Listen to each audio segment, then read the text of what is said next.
I do want to talk to you about what transpired at the Oval Office, and obviously, Zelensky admits basically he needs the U.S.'s help in order to defeat Russia, but he's going to have to come to the realization that a new sheriff is in town, and the new sheriff wants peace. And I do believe that Zelensky had some people speaking in his ear.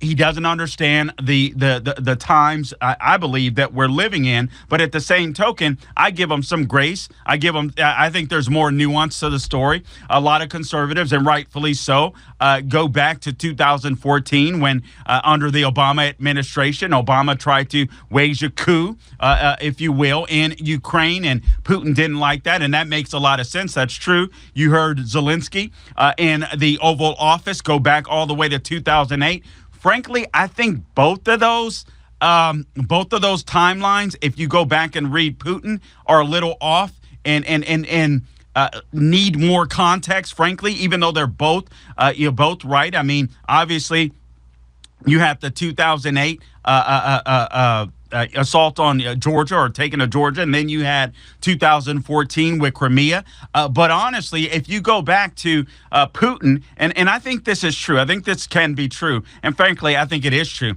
I think that it's okay, even for Trump, to call. Now, I understand what Trump is trying to do, and honestly, I'm like, Trump, do your thing. But I do think there is area for nuance where it's okay to say, hey, Putin is a dictator and Ukraine is corrupt, so Zelensky, I don't trust you.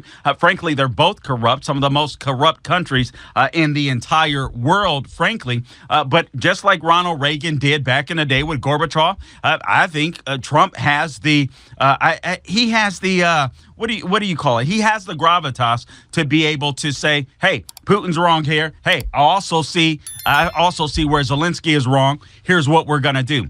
Frankly, it doesn't matter. I see what in the scheme of things, I don't think it necessarily matters, because I think Trump is right to seek peace. It is the Biden administration and his voters, quite frankly, that are now trying to scapegoat Donald Trump that got us into the Russia-Ukraine war. And you have Trump faced with a heavy burden to be able to get us out of the war. And I think he has the best recipe out there, and that is simply bring about peace. But going back to Vladimir Putin, just real quickly here, I remember interviewing Rebecca, thank you, sir. I remember interviewing Rebecca Koffler of, I think it was called Putin's Playbook, when her book first came out several years ago. And one of the things I had before I had her on the program was Putin's ambitions, even as a young man, while he was in, I can't remember if it was college or or graduate school. But he had penned some type of dissertation where literally way back when he was writing on his goal was to bring back Russia as they knew it. Prior to Reagan, that was his goal. That was his life's ambition to do so, and that Vladimir Putin was going to take advantage of any opportunity he got to be able to take back Ukraine, because quite frankly, that's what he had written about doing all the way back in his 20s. I mean, literally, you can go and research the paper. So I just think sometimes, listen, we're all political. We want to take sides. I get it. But it's okay to say that Putin is evil. It's also okay to say that I think Zelensky totally missed the moment. And I'm now convinced that, I shouldn't say that I'm convinced, but I'm nearly convinced that I don't know if Zelensky is the man to negotiate this deal anymore. I don't. And I give him some grace. Because I think for those of us that are in America, we can look at America, we can look at what's transpiring here, and we see all of our tax dollars going out. We don't have an accounting for those tax dollars. We see nearly 1 million dead on the Russian side. We see nearly 1 million dead on the Ukrainian side, and we're like, what the heck are we doing? So I kind of understand why Zelensky would fall prey to Obama's staff, former staff coaching him up. I'll get into that in just a second. Alan Estrin brought a piece to my attention from Molly Hemingway on X, and I want to read it for you. But I think he made a horrible mistake, and I argue that part of the reason is Zelensky. Actually, let me give you my reasons, because I think there's so much more nuance to this, and I think Trump, frankly, I don't think he gets enough credit for trying to undertake what is almost an impossible task, and to come up with such, frankly, a brilliant plan. No matter how you feel about Trump, this is a brilliant plan. You may not like that is the minerals deal. You may not like the way that Trump has gone about it. You may not like the things that he said. You may want him to outright call Putin a dictator, which I already admitted. Frankly, I think Trump could do it and still get the deal. But if Trump wants to come in as the moderator, he wants to be neutral, that's his tactic. I'm completely okay with that. His tactic is, listen, I'm not on your side. I'm not on this side. If I were here in the first place, this thing would have never started. So I'm going to remain neutral no matter what the naysayers say, and I'm going to try to get this deal done.